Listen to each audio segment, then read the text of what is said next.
Who are you?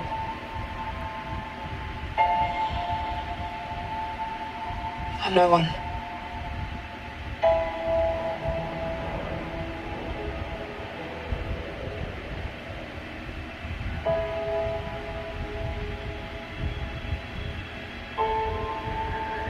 I was raised to do one thing.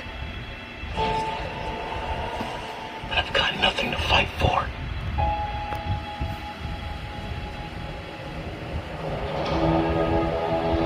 Nothing will stand in our way.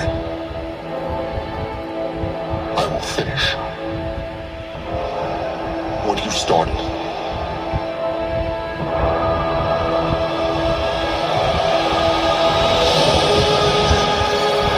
There are stories about what happened. It's true.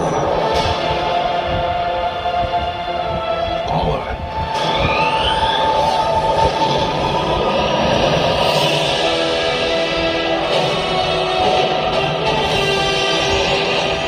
The dark side. The Jedi.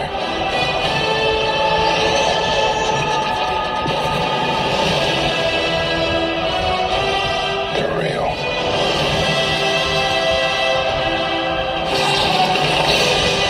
The Force. It's calling to you.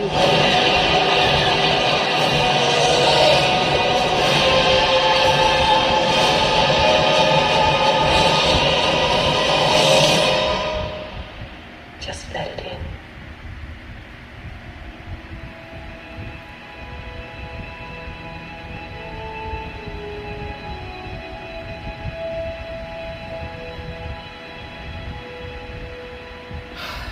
Man, that trailer still gives me goosebumps. Over 10 years after that trailer came out. I mean, what more do you got to say about it? It is one of the best trailers that you will ever see to get you hyped up for a brand new Star Wars movie for a brand new generation, and no mention of the prequels whatsoever. I think Han Solo said it best. We're home, baby. We are home. Welcome to Time About the Movies, everybody, on this penultimate weekend of 2015, December 18th, 2015. And, of course, we've got the biggest new release of the weekend, and then two movies who thought they were really going to compete with this movie. But Star Wars, The Force Awakens, the long-awaited new installment of the Star Wars series, the first one not to feature George Lucas in any way, shape, or form.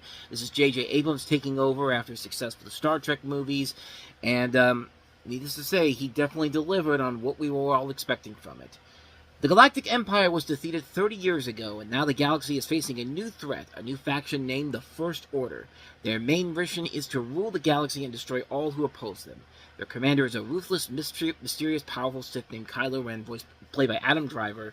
Kylo has an ambition to find and kill the last Jedi who is able to restore order and revive the Jedi ways, Luke Skywalker, who shows up at the end of this movie, before he becomes a bigger role in The Last Jedi. Luke's unknown location is also a main concern for General Leia Organa, played by Carrie Fisher, a general from the Resistance that's now trying to find him too. Han Solo and Chewie, Han Solo once again played by Harrison Ford, meet some new companions, Finn, played by John Boyega, who's a defective First Order stormtrooper, and Rey, played by Daisy Ridley, a scavenger from the Jakku planet who acquired Luke's location through a BB-8 rolling droid.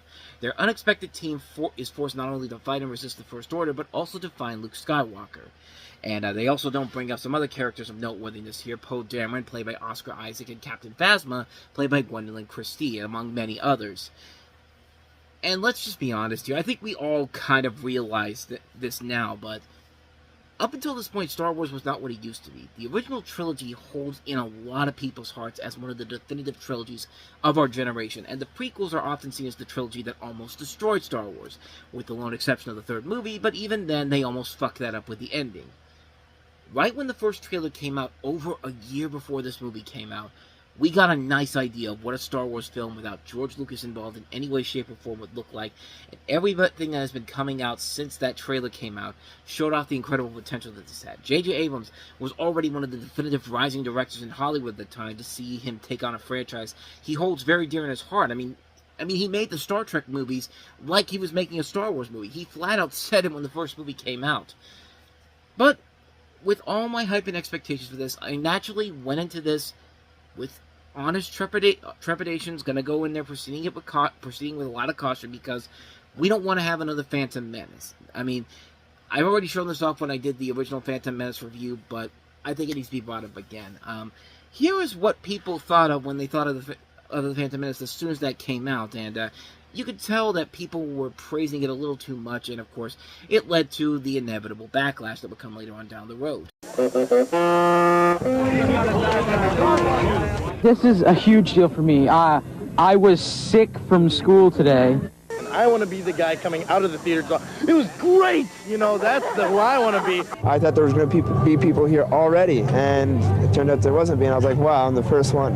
Well, it's Star Wars. It's like the original trilogy was just so phenomenal. People have been awaiting this for like 16 years. It's grabbing history and maybe going with it and becoming part of it and giving a story to our children. It's going to be one of the many wonders of the world. There are now 8 wonders of the world, one of them being this movie. We've been waiting since the last one came out for 16 years, so this is a big thing. I mean, we've been waiting a long time. It's time to get back into it. It's the event of the whole thing. I've been waiting 15 years since Return of the Jedi came out to see the prequel. There's no way it's going to be a disappointment. Are there any of you that think this is going to be a lousy movie? I feel like, I don't know, like it's exciting. It's going to be going to the first show of like Phantom Menace, and I don't know, that's all I can say. Thanks. 10 loved it, 7 liked it or thought it was okay, and 2 are no longer Star Wars fans. Fantastic. Go see it as quick as you can. It was better than all of them. I think the lightsaber battles were the greatest. It was good, dude. It was really good. So worth it. So worth it. They're gonna love it. They're gonna go nuts. It was amazing. I couldn't get enough of it. I want to see it again already. It was amazing. It was everything I thought it was going to be and more. Non-stop. Non-stop. Non-stop. I can't wait to see it in 3 hours. I'll be lining up straight in the line again. A lot of action, a lot of noise. It was cool. I thought it was fantastic. Yeah, it was really good, must say. I think it's gonna be the hugest thing. The hugest thing. It was intense. It was incredible. I loved it. It was awesome. We got tickets for the 9 a.m. show. We're going to stick around and see it again. I thought it was better than Return of the Jedi, personally, so did a good job. I like the special effects. I thought Lucas did a really good job. I think that little Anakin Skywalker, and everyone's going to say it, stole that movie. Thumbs up or thumbs down? God, I'd put my feet up if I could. It's fantastic. Good special effects, good story. Lives up to the originals. A very good movie. I believe the kids are going to love it. It is worth every minute of it. We've waited 16 years for this moment. An unbiased opinion, how was the film? I'd give it a definite thumbs up. It was like new because all the guys were new and you didn't really know how everything fit together before. So intense. I mean, my heart was beating. It's still beating now. And I just screamed, literally. What do you think, Cole? With the white? Yeah. And who's your favorite? Darth Maul. Pandemonium. Everybody was out there just screaming, yelling. When Lucasfilm logo came up and 20th Century Fox came up, that was the best. I like Darth Vader. Oh, okay. He's a little kid. Do you want to marry him? What? You want to marry him? You don't want to marry him? It'll be a great movie 20 years from now. It'll be part of 6 great movies. Unless the next 2 really suck, but I don't think they will. What'd you think of it? I think it was an excellent movie. I think Mr. Lucas did a fabulous job. Special effects were wonderful, and the storyline was wonderful. And we'll probably come back and watch it a couple more times. Like that long-eared alien dude. I mean, he always messed up, but he ended up helping his army and stuff. I thought it was pretty good. Thumbs way down. You didn't like it? No, I think I deserve a public apology from George Lucas. Once again, that man definitely knew the future of this trilogy because, yeah, it didn't live up to the expectations. And people, once they saw Phantom Menace after a year later, realized, oh shit, this is a really bad movie. So, better to be safe than sorry. So I gave it a day after I saw the film to really give you an indication of how I really felt when I first saw it back then. I've watched this movie many, many times since then, so that should probably give you an indication of how much I feel about this movie. And I can honestly say that J.J. Abrams was not kidding when he said he was a Star Wars fanatic, because it definitely shows in this movie here. This was an amazing experience. This really was the most fun, exciting, and action-packed movie-going experience I had had since I saw The Avengers 3 years prior to this. I mean, it was that good of a movie. I really loved the hell out of this movie. It was clear that Disney didn't just buy Star Wars so they can make a quick cash grab on it. I mean, okay, it's kind of a cash grab, but a really good cash grab. And then eventually down the road, not everything. I mean, most of what they have done since they bought Lucasfilm and Star Wars is really good, with a couple of exceptions, mostly the Acolyte. But they bought Star Wars so they could give it new life, give it a new, refreshing look that is familiar to Star Wars fans. And what better person to do it than J.J. Abrams, who, like I said, back when he was making Star Trek, even said that he was more of a fan of Star Wars than Star Trek. He showed a little bit in that movie series, but he definitely shows it in this film. And I'll touch on the negative stuff first, because there is stuff in here that's not the greatest overall, like the story. The main plot of it is pretty much A New Hope, like a remake of A New Hope. You can pinpoint key scenes from A New Hope a lot in this movie. There's even elements a little bit taken from Empire Strikes Back and Return of the Jedi as well, but to the screenwriter's credit, Michael Arnott, who wrote the script for this, also wrote Little Miss Sunshine and also Toy Story 3, along with a little bit of Abrams himself, and also Lawrence Kasdan, who of course wrote the original Empire Strikes Back. Yeah, there's definitely a lot of references in this movie, a lot of nostalgia, but I mean, they didn't try to play down the references as much as they could have, and when they tied it to the main plot, they tried to put them in there as fluidly as they could, and it works, I guess, but you could definitely notice the flaws there. Another thing is that there were definitely a lack of characters in this movie. Like, I kept hearing about how Lupita Nyong'o's character was underused a lot in the movie, but to be honest, I think she's in there just enough for not to overstay her welcome, and I mean, I was thinking maybe she'd be back for future films, and honestly, she comes back a little bit, but she's really not a main focus. I mean, you hear her at the end of that trailer there. They made it seem like she was supposed to be kind of the Yoda to this new generation, and she's not really there that much after this first film. But at least she gets a lot more screen time than Gwendolyn Christie's Captain Phasma. I mean, you've got somebody from Game of Thrones in this role that looks badass, but my God, man. I mean, we didn't notice it we didn't know it back then. I certainly didn't know it back then, but talk about a series that did not use this character well at all. I mean, in this film, they hardly ever use her. She shows up in here, but she's not there to be so much of a badass she could have been, and she hardly gets a chance to show that. I mean, I really thought maybe she was going to have more screen time in the next couple of movies, but they just got rid of her in the next film, and I can't even remember if she's in The Rise of Skywalker, now the more I think about it. Like, I mean, you know, it made no sense, because, like I said, Gwendolyn Christie, you got a hot young actress who's, you know, coming off of stuff like Hunger Games Mockingjay Part 2 and Game of Thrones. I mean, she gets, like, one scene to show off her badass, but that's it. I mean, she really is not used very well in a lot of things in general. They just kind of use her because, oh, she's a name from Game of Thrones, and she should be somebody that, hey, people will recognize. We won't expect anybody to really go in there and say, you know, oh, this is somebody who needs to have a bigger role in here. It's like, why not? Why not have her in a bigger role, honestly? The last real problem I had with the movie comes with, this is going to be a spoiler, but at this point, it's been 11 years. If you haven't seen Star Wars The Force Awakens by now, what the hell's wrong with you? But for those of you that did see it, which I would assume it's all of you, but it involves the death of Han Solo. There's a big main character death, which is, of course, Han Solo, that happens towards the climax. And while the impact of the death is definitely felt, because the character that is getting axed is so good in this movie, Harrison Ford is really good in this, kind of almost similar to Sylvester Stallone in Creed a little bit, but the whole scenario just feels forced. I mean, those who saw the film know what I'm talking about, where the whole scene takes place, the way it plays out. It's like, it's literally happening in a place where, gee, I wonder what's going to happen to to Han Solo at this point. It's just like, it's foreshadowing at the ultimate form, and yeah, it's a good and powerful scene, don't get me wrong, but I just wish they really didn't foreshadow it overall. I really wish they would have built up the surprise, but everyone knew, as soon as you have a situation where you have Kylo Ren and Han Solo trying to find a common ground, you know something bad is going to happen to one of these two people, and I'm thinking it's going to be the person who's been in this series long enough, and yeah, it happens there. But with all that said, though, I do like a lot of this movie. The cast overall is really good. John Boyega, Daisy Ridley, Oscar Isaac, Adam Driver, Domhnall Gleeson, Harrison Ford, Carrie Fisher, Mark Hamill. I mean, they're good in this movie. They play their characters very well, and it's clear that they knew exactly what Star Wars meant. Of course, Ford, Fisher, and Hamill were in the original 3 films. The cast does a good job of bringing these characters to life.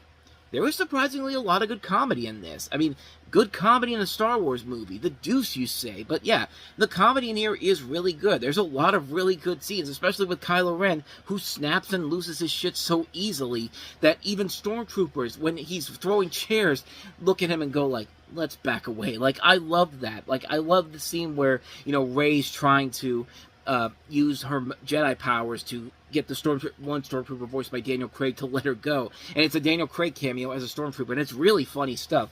The chemistry between Ford and Boyega is great, too. Like, I love that bit where, you know, John Boyega's just like, well, just use the Force. And Han Solo's just like, that's not how it works, while Chewie's just going over there. It's just like, you don't think I know? He's like that. Like, that stuff I like.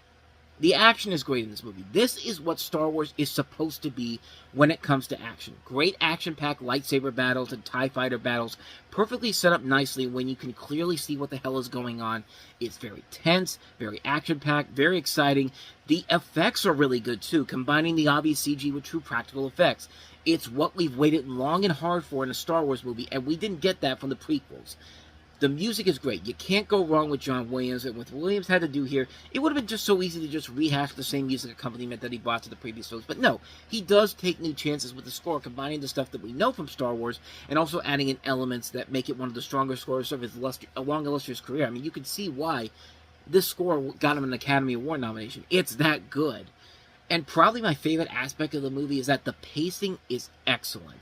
It's perfectly paced, it's a little over 2 hours long, and the editing and cinematography on this is just pitch perfect. There's hardly any points in this movie that could have been cut out or shortened. It all feels genuine.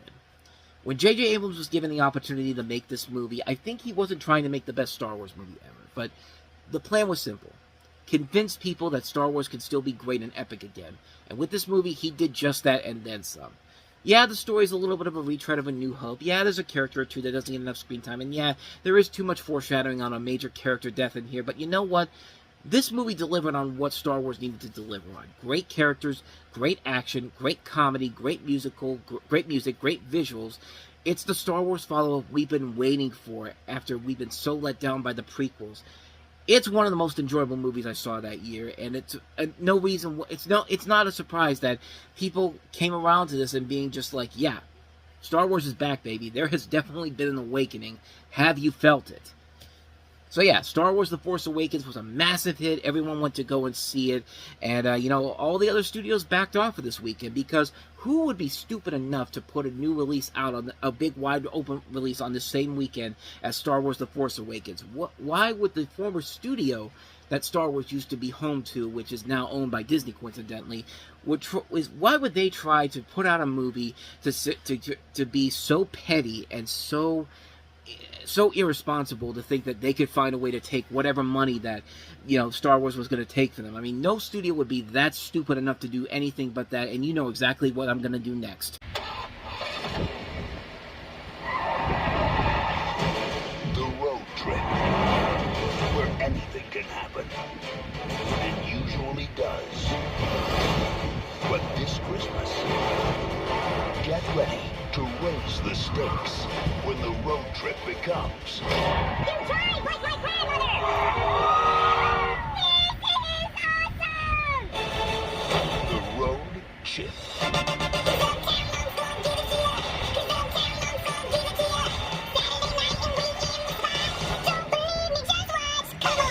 Alvin and the Chipmunks, the road chip. I mean, talk about being so petty and so pissed off that you get so mad that somebody took your former cash cow and did it much better than you could have done, than you would have done if it wasn't for if you had not made those prequels as bad, if George Lucas had made those prequels as bad as they were. Talk about being extremely petty. To look at Star Wars The Force Awakens and go like, yeah, well, fuck you, Disney. We're going to go ahead and put out a much better movie than you are. Let's go ahead and put out, what's our biggest franchise that we have right now? Alvin and the Chipmunks. Yeah, we're going to put out Alvin and the Chipmunks. That'll show you. No, it didn't show them at all. And naturally, what a shocker. People started to realize that, gee, these Alvin and the Chipmunks movies really are fucking terrible. You think? I mean, the first movie was perfectly fine, but then they got worse and worse, and now worse. The Chipmunks believe that Dave plans to propose to his new girlfriend in Miami and dump them. They have 3 days to get to him and save themselves not only from losing Dave, but also from gaining a terrible stepbrother. At this point, do you really give a shit? Because the people who made this clearly don't. I mean, the road ship. The road ship. Like, just when you thought Shipwreck was the low point for these movies, this was just painful to watch. It was clear Fox made this as a cheap attempt to take whatever money away from Star Wars, which was released the same weekend, of course, and Fox probably thought they were going to get the revenge on George Lucas for abandoning his studio, but it failed miserably because, yeah, people didn't go to this movie. It was the lowest grossing of the Chipmunk movies. It didn't even make back its $90 million budget domestically. That's how bad this was. Like, I mean, again, it didn't even matter because eventually the Star Wars and Alvin and the Chipmunks would be back together again when Disney picked up Fox. So this makes that even more pointless. But this movie is so terrible because of just everything that they do here. There is no creativity in this movie. There's no common sense for humans in this, kids and adults. The kids, this movie is insulting to kids. And the parents who took their kids to see this movie, instead of taking them to Star Wars, you should have Child Protective Service called on you, because this is basically child abuse right here. I mean, this is just awful. Awful. The story makes no sense. It's just a bland road trip movie, except we've got the Chipmunks here and this annoying-ass stepbrother. The jokes don't work, obviously. The music is bad. I mean, it's nothing but an unnecessary cheap cash grab that's so obnoxiously bad, and they don't even try to hide it. The marketing for this movie was abysmal. When you have to go to Red Foo from, what was it? Party Rock Anthem. What was the band's name? LMFAO, who broke up in 2012. This movie came out in 2015. I mean, but not only that, here's how this movie insults the intelligence of its audience, because they tried to start a new dance called the Juicy Wiggle, and then the Squeaky Wiggler. It's just like, just stop already. Like, for God's sakes, like, it's amazing how they took this franchise that started off so wholesome and so fun for anybody that grew up with the original Ross Bagdasarian 50s show, the 60s show, the music from the 50s and 60s, or the 80s TV show, the 80s movie, The Chipmunk Adventure, which is still the definitive Alvin and the Chipmunks movie, or the 90s movies too. But ever since this series started, they have gotten worse and worse and worse, and this is everything that's wrong with what 20th Century Fox does to these properties when they get the rights to them, because they insult the intelligence of its audience, they insult the intelligence of the fan bases of these audiences. They've done it so many times with Garfield, Marmaduke, Fat Albert, the list goes on, and now they did it with Alvin and the Chipmunks, that nobody even wants to do anything with them anymore. The most prominent thing they've done with them is a Nickelodeon animated series, which ran for a couple seasons, and I've watched a couple of episodes. They aren't terrible, but they're not the Alvin and the Chipmunks I grew up with. I grew up with the 80s Alvin and the Chipmunks. These aren't the 80s Alvin and the Chipmunks. This is a studio that clearly has no idea how to use these characters and just keeps making one bad movie after another. I mean, they've been trying to get people to buy the rights to Alvin and the Chipmunks. I don't think anybody's ever bought the rights. That's how bad it is. Like, nobody wants anything to do with them anymore because of these movies and because of what they did to this franchise. It's just like, I mean, it's ridiculous. It's absolutely ridiculous. They keep making these movies. Like, hopefully someday somebody will give the Alvin and the Chipmunks series a better film treatment than this, because if this really is the last thing people think of when they think of Alvin and the Chipmunks, then the universe as we know it is just done for. But then again, there's a lot of other things that would make us think the universe is done for, but I digress. So let's go ahead and try to turn things back around with our last movie here, because at least our last movie was at least better counter-programming than whatever the hell 20th Century Fox was trying to do here. Tina Fey and Amy Poehler star in the new comedy from the director of Pitch Perfect, Sisters. You've been divorced 2 years. You should at least be going to Chili's with your work friends. Oh, sweaty man. We have to flirt. We are looking for an yard artisan to do some work on our bushes. I bet working on other people's bushes really makes you want to whack your weeds. Time to drive away. No! Mom and Dad sold our childhood home. It's a shame that you never had your night here. We cannot have a party. I heard you were having a party. It's such a desperate event. It's a snazzy bell. Thank you. Yeah, congrats on your wrestling championship. Oh, who got the juice? Came the truth. How's it going in there? It's candle play time. Did you fall on something short? It's my ballerina music box. It really is a beautiful melody. And where to go? Sisters, rated R. So essentially a slightly better version of Step Brothers, which I do not like, unlike most people do, but, hey, this is a better movie, at least in my opinion. Sisters Kate and Mara Ellis, played by Tina Fey and Amy Poehler, are summoned home to clean out their childhood bedroom before their parents sell the family home. Much to their dismay, looking to recapture the glory days, they throw one final high school-style party for their classmates, which turns into the cathartic rager that a bunch of ground-down adults really need. And really the biggest problem overall with this movie is simply that Tina Fey and Amy Poehler had no input on the script for this movie. I mean, this is basically written by Paula Pell, who's not a bad writer. She's written some good stuff, and directed by Jason Moore, who gave us Pitch Perfect. He wasn't around for the second movie because of this. And I really do think that if you had Tina Fey and Amy Poehler working on this movie, I think this movie would have been a whole lot better. It essentially kind of has the same problem that Baby Mama did, which was also a movie with Fey and Poehler, because they didn't have any hands on the script. It was written and directed by Michael McCullers, which it was a fine movie, but nothing like what it could have been if those two had a hand in the script here.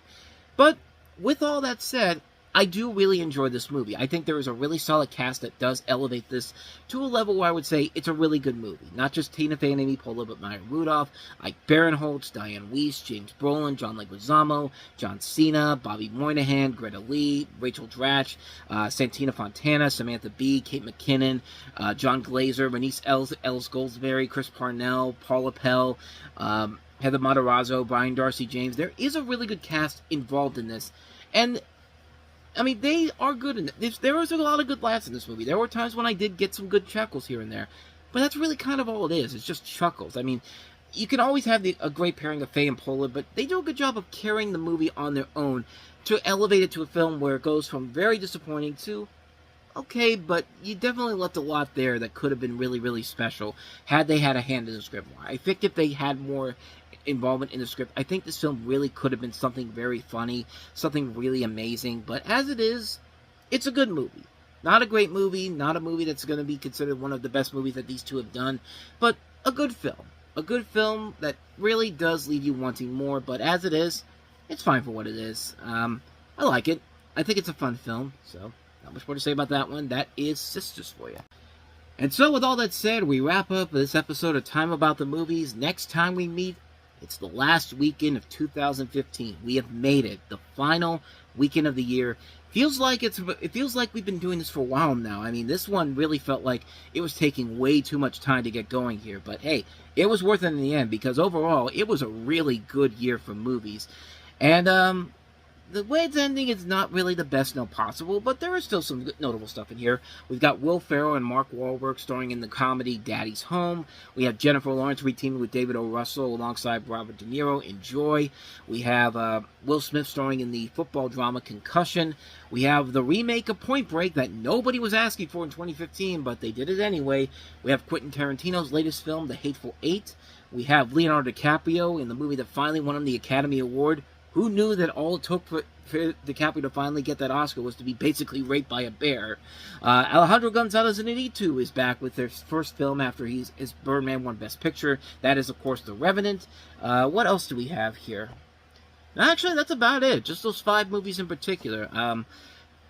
Again, not a bad way to end the year, and at least we're going to end the year on a positive note, because I do like the last movie that we have here. But, yeah, we'll take a look at the last 5 films of 2015 on the next episode. That'll be coming up tomorrow here, so stay tuned for that. But, with all that said, thank you so much for watching this. I hope you enjoyed this. If you did, please go ahead and do me the honors of hitting that like button, that subscribe button, and that notification button. Also, don't forget to check out our playlist, and don't forget to check out the previous episode we did. So with all that said, whether it's in the past, the present, or the future, I will see you at the movies. Take care.